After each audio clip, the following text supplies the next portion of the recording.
जेके Yadav films present. प्रेम से बोली छठी मैया की।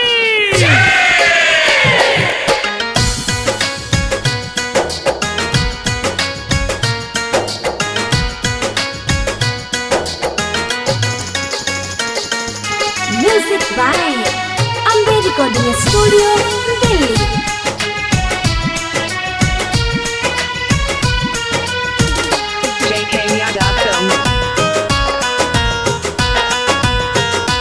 पटना घाट पर चल धनी छठ करे, पटना घाट पर चल धनी छठ करे।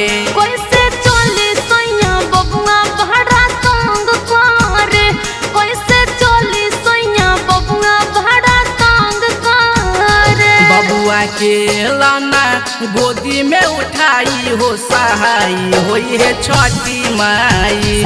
बबुआ के लाना गोदी में उठाई हो सहाई होई है छठी माई। पटना घाट पर भाड़ा सैया भीड़ होके, पटना घाट पर चल धनी छठ करे। Ambe recording studio Delhi.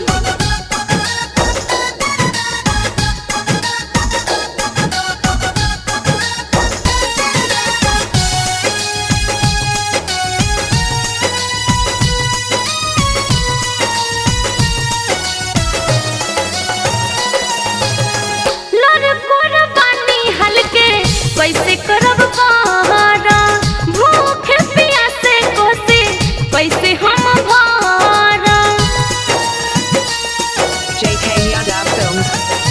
एहो धीरे धर धनी सूरज देव करी है कृपा, भूख जाए रानी न त रही गोई रेखा। घाटे छोड़े के पारा का अर्घ देही के, अर्जी लगावल जाई जोरे नारियर लेही के। दौरा माथे पद हमारा उठाई हो सहाई होई है छठी माई।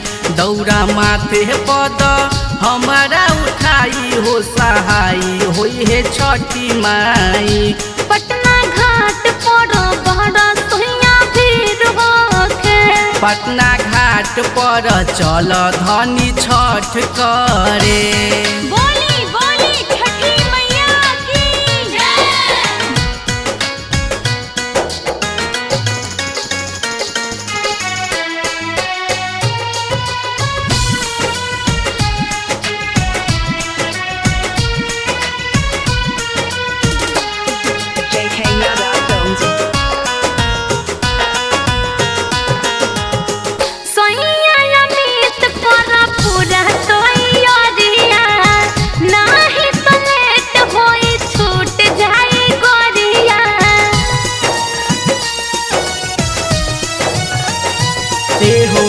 डीजे संतोष के तू लाना बुलाई, भोला बिहारी के गाना डीजे पे बजाई।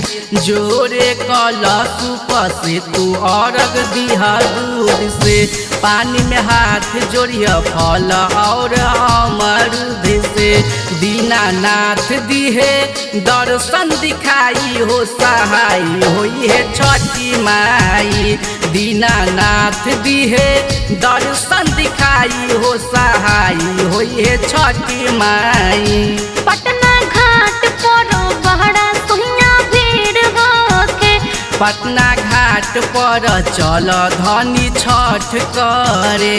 कैसे चले सैया बबुआ भाड़ा तंग करे, कैसे चले सैया बबुआ भाड़ा तंग करे। बबुआ के लाना गोदी में उठाई हो सहाई होई है छठी माई। बबुआ के लाना गोदी में उठाई हो सहाई होई है छठी माई। पटना घाट पर चला सैया छठ करे, पटना घाट पर चल धनी छठ करे। Ambe recording studio Delhi. JK Yadav Films